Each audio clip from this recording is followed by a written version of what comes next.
Hello and welcome to the Brian HORNBACK Experience. This is episode 84. This one is City of Knoxville 1, Larsen Jay 0. City of Knoxville 1, Larsen Jay 0. Tuesday night, the City Council had their City Council meeting at the City County Building, main assembly room. And they were voting on the budget. The Friday before, they'd had the City Council had a long public hearing about it. Everybody at the in the main assembly room at the City County Building primarily appeared to be, from the claps and the other speakers, appeared to be folks that were police officers, firefighters, city employees. Everyone that spoke, I believe there were 6 speakers on Tuesday at the City Council meeting, and of the 5 previous speakers, all were in favor of the budget as proposed, including the 50-cent tax increase, property tax increase. And then there was the 6th.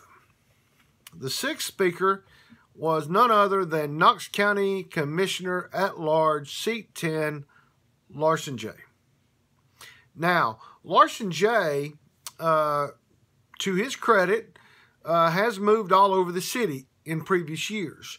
But when he ran for county commission 4 years ago, he lived in the county. He has since put that house on the market, and he's since moved to a house in West Hills. And apparently he's building a house in Sequoia Hills. So he's a new city resident.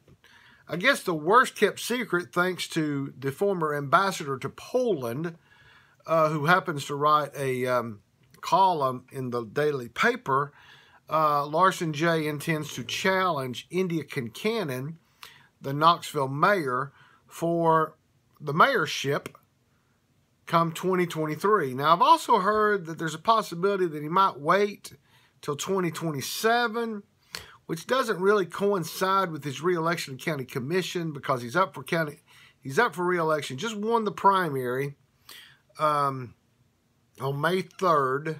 I don't remember the percentages, but it was closer than $200,000 should buy you, against Knoxville attorney Steve Weiner. But he faces Dylan Early in the August 4th general election. Early voting starts July 15th, runs through July 30th. Now, apparently his advisors, and I don't know who his advisors are, but surely he has advisors. Surely they didn't tell him that this was a good idea. If he asked anybody at all about this idea before he did it, I hope they didn't say it's a great idea, because if they did, Mr. J should fire them immediately. So, I'm going to now play for you, because I've recorded it, the audio of the exchange with Larsen Jay at the City Council meeting. Immediately following that, you're going to hear Indya Kincannon, Mayor Indya Kincannon's response. This will take less than 9 minutes. The final speaker on this agenda item is Commissioner Larsen Jay, speaking against the budget. Mr. Jay.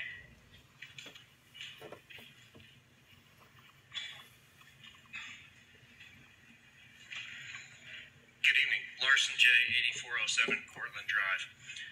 I come before you tonight as a Knoxville resident and a concerned taxpayer. We're right in the middle of an economic crisis, and this proposed budget and tax rate increase only makes things worse for the average citizen. Every day, the people of Knoxville are facing higher gas prices to get to work, higher prices at the grocery store to feed their family, more expensive medicine to care for themselves, and skyrocketing home values, along with an overwhelming property tax assessment that threaten many people who constantly fear for being priced out of their own homes. It's a tough time right now for many, but this proposed budget and tax increase does not reflect the current reality. Every business owner and every household knows when you spend more than you make, you can't just always go ask for a raise. You also have to cut your expenses. Experience tells us that there are times when you push forward with improvements, ideas, and initiatives, and there are times when you pull back, take a breath, and you assess things later in the process when the time is right. When I read the budget proposal, it amazed me. There were virtually no descriptions that didn't include the words increases or exceeds the minimum. What concerns me the most is when I read a recent report about the proposed spending budget that, if adopted, is projected to only last 3 more years before the money runs out, and you'll have to go back to the taxpayers and ask for another tax increase once again. This is a spending plan that is not sustainable and does not reflect prudent fiscal management.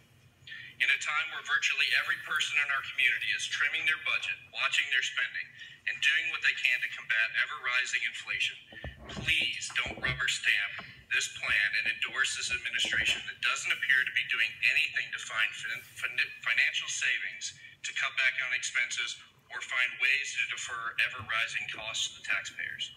This is not the time for the largest tax increase in Knoxville's history. You have the opportunity tonight to stand up for the citizens of this great city. You can reject this budget and send it back for revisions and demand cuts, demand efficiencies, demand that our government do better. You have the power to reduce the proposed tax increase to a more moderate level, sustainable level, and focus all your efforts on supporting the most vital services: police, fire, first responders, public safety. Go all in on the folks right here behind me. But then look at the rest of the line items. Prioritize them one at a time, just like every business does. Look at the real needs, not just the wishes. Tighten the belt, give people some relief, and move the nice-to-have projects back a bit until economic conditions improve. In the recent city elections, it was continuously touted that Knoxville was in good financial shape. If you approve this as is, what will you say in 3 years when the money runs out and you have to ask for more? When you make your budget decision tonight, please just ask yourself 3 questions. Is this budget and proposed tax increase excessive? Does this budget reflect the absolutely necessary priorities of our community? And has this administration made every single effort to be the most efficient and effective operation before asking for more? This is not the time for the largest tax increase in Knoxville's history. Thank you for your time and consideration. Thank you, council members. That concludes the people who signed up to speak on this. I'd like to just share a few thoughts before you start your conversation. First, I want to thank all of council for all your hard work. I know you've had an extensive legislative budget hearing last Friday, and I think there was a lot of good discussion there, a lot of good questions asked and answered. I also think it's really important. I appreciate Commissioner Jay for sharing his thoughts. I know he's recently moved to the city, so he may not be familiar with our priorities and values, but we believe in supporting affordable housing. We believe in supporting the environment. We believe in paying for professional first responders that serve everybody regardless of ability to pay. And we believe in paying our employees a fair market wage and not just saying things that we say are nice, putting our money where our mouth is. So I'm really proud of this budget. I'm really proud of what it contains. It's essential services. There's not fluff in this budget. It's about crucial, essential core services. We heard about the life-saving services that just helped a resident this weekend. That happens every day, all day. And our public service and public works employees are no different. They are keeping our streets smooth and paved. They're keeping us, preventing us from having floods and other things. So I know that the people of Knoxville value those services and expect us to pay for them. And as far as efficiencies, we've discussed many times how our employees are doing more with less. And anyone who's worked for any organization at all knows that the definition of productivity is people doing more with less. And that's what our employees have been doing, not just the last couple of years, but for decades. So I'm grateful for the hard work of our employees. The residents of Knoxville expect and rely on those crucial services. And I'm really proud to be supporting those crucial, essential services in this budget. Also, just a point of that would be all those in attendance at the meeting that would be sitting. I'd also like to commend our finance team for the AAA bond rating that we continuously get and maintain. And it just got improved this year. So thank you to our CFO, Susan Janot, and her team. Thank you, Mayor. And part of getting good bond ratings and having a good fiscal stewardship is good fiscal policy. And that means from time to time, just like Mayor Victor Rash, just like Mayor and then Governor Bill Haslam, and just like my predecessor, Madeline Rogero, from time to time, the people of Knoxville want the services to continue. We raise taxes to cover those services. And that's what this budget includes. So I want to thank everybody for putting together this budget. I want to thank our employees for all the hard work and for sticking with this work, even though you've been paid well below market for decades. We're trying to catch up and make up for lost time because this is an acute issue in the housing market. It's an acute issue in the labor market, and we cannot afford to disregard our responsibility in maintaining these crucial services for our city. We're at a tipping point. And I'll just repeat a couple things. I know you council members have heard these many times. Our population is growing. Building permits are up. Residents are calling on city services more than ever. Police calls alone are up 12%. So just a reminder, police calls are up 12%, and we're down more than 50 officers, and 100 of them could retire either tomorrow or really soon. We also face skyrocketing inflation. We all are seeing it in our grocery store bills, in our gas bills, and other bills that we face. The city of Knoxville has to pay those bills too. We can't say, oh, I'm sorry, firefighters and police officers, you're going to have to not respond to calls for service today because gas is too expensive. We can't do that. We have an acute number of unfilled positions across departments, public service, fleet, police, fire. This spring, as you all know, we could not recruit enough qualified applicants to hold a police academy. That does not bode well for the public safety of our community. I'm not willing to sacrifice Knoxville's safety and quality of life by being penny wise and pound foolish. So this budget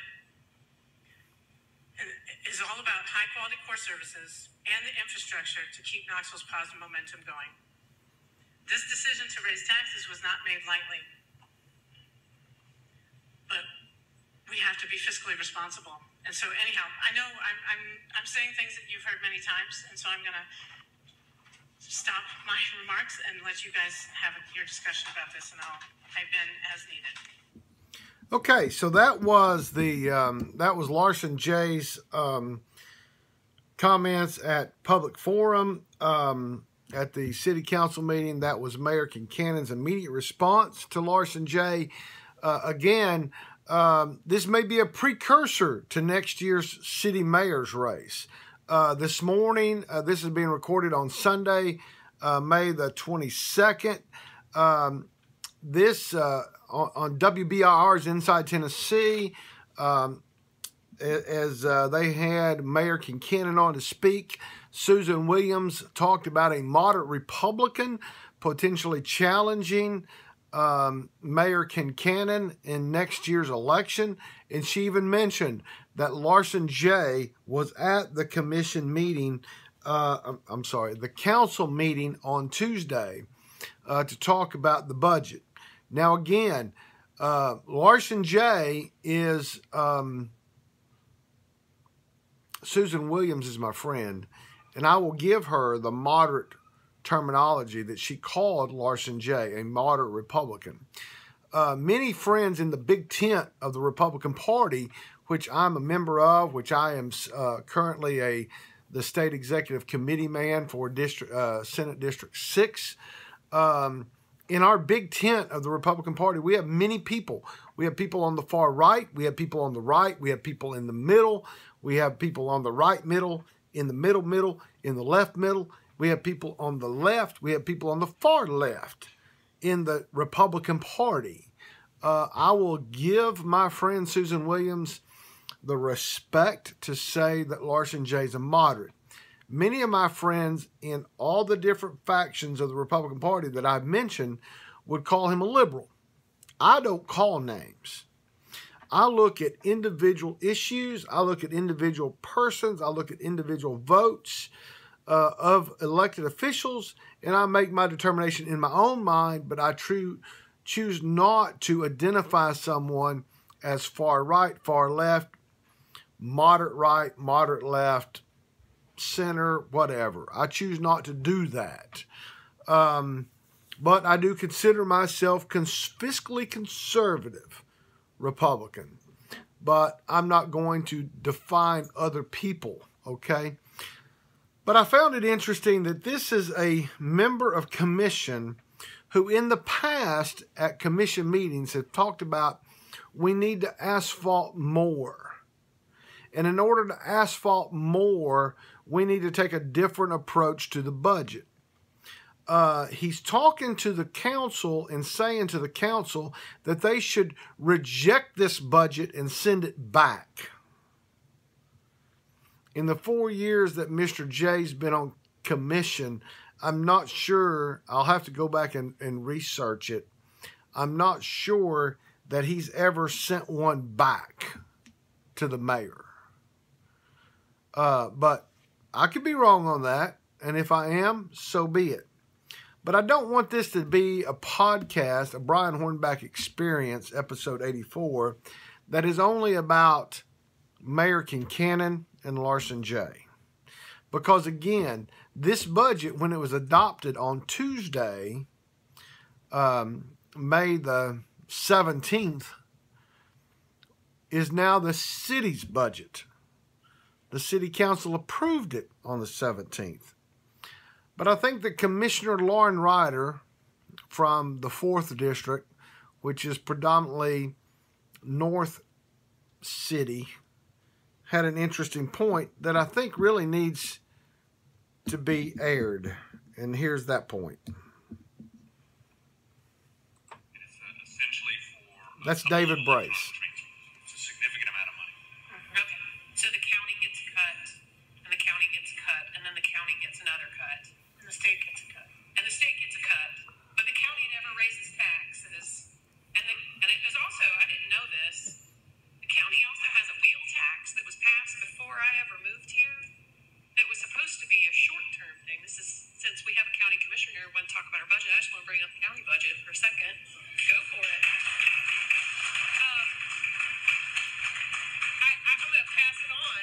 I had a city and county resident come to one of my campaign events and ask me to cut the wheel tax that was promised to be a short-term thing to build the library. And it was supposed to go away when the library was built and paid for. Well, I moved here after that was passed, so I didn't know anything any better. And I was actually on the library advisory board as a volunteer with the then library director. And he kept talking about the library that was going to be built, and I had no idea what he was talking about. So anyway, I found out, A, I can't cut the wheel tax because I'm not on county commission. I did get the information from my constituent, and I found out from my commissioner direct all the other things that county tax revenue is spent on, and the library is not one of them, and it was not built, but it is still in place. So just wanted to bring that out. Thank you, Councilmember Ryder. Councilmember.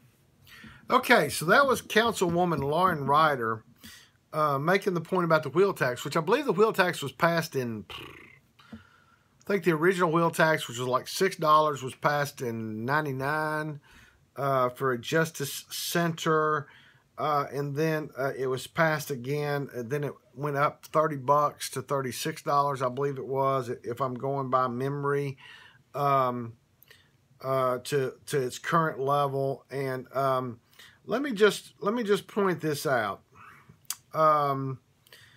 It was passed as a means to build an actual library downtown to replace Lawson McGee Library. Again, if you're a library connoisseur, and when I was on the school board, I proposed the fact that maybe, because first of all, when I was on the school board 20 years ago, 2000 to 2004, I was on the school board representing Southwest Knox County, the 5th District. It was pointed out that we have the largest per capita number of branch libraries of anywhere in the nation. But I came up with the idea that as we build new schools, that we should put adjacent to a library in a school, we should come out a significant number of feet and build a public library. because communities like the Bluegrass community where I live doesn't have a public library like Cedar Bluff does, like Farragut does, like Corrington does, like all these other communities have. The library director at that time, Miss Watson, said that, well, her patrons would be, can't remember the term, would be intimidated by large groups of children. At that point, I said, okay, forget that, and I had some other choice words to say. But here, according to my source, which is third party, so if we're in a court of law, which we're not, we're on the Brian HORNBACK Experience. We're not in a court of law, but if we're in a court of law, they would say this is hearsay if you've been watching the Johnny Depp Amber Heard trial. But my source says that in talking to Chris Caldwell, that 80% of the wheel tax goes to libraries, 15% goes to schools, and 5% goes to the general fund. In the fiscal year 2020, so we're in 2021, 2022 now. Fiscal year 2022, 2023 starts on July 1. The clerk's office turned over $15.9 million to Knox County on the wheel tax. So 15% goes to, 80% goes to libraries, 15% goes to schools, and 5% goes to the general fund. So to Lauren Ryder's credit, at least roll that back 5%. I mean, the general fund, I mean, really? The general fund. And we'll talk about that in the next little bit, because the county commission is going to, they had their first public hearing this past Monday on May 26th. They're going to have one more public hearing at 5 o'clock on June the 1st. That's Wednesday, June the 1st, and then they're going to vote on their budget on immediately after that public hearing. No citizens showed up on May 16th at the budget hearing. So I'm going to be encouraging people to look at the county budget, to go have a say or two on the county budget. But I think that just based on the conversation that I heard at City Council, that maybe 5% should be rolled back, or maybe rededicate that 5% instead of it going to the general fund, put it somewhere else. Maybe send 20% to schools instead of 15% to schools. But anyway, again, this Brian HORNBACK Experience, episode 84, has been City of Knoxville 1, Larsen Jay 0. Again, Larsen, whoever your advisor is, that either 1A thought this was a good idea, or B said, yes, go do this, you should fire them immediately. With that, this episode 84 has been concluded. Y'all have a great day.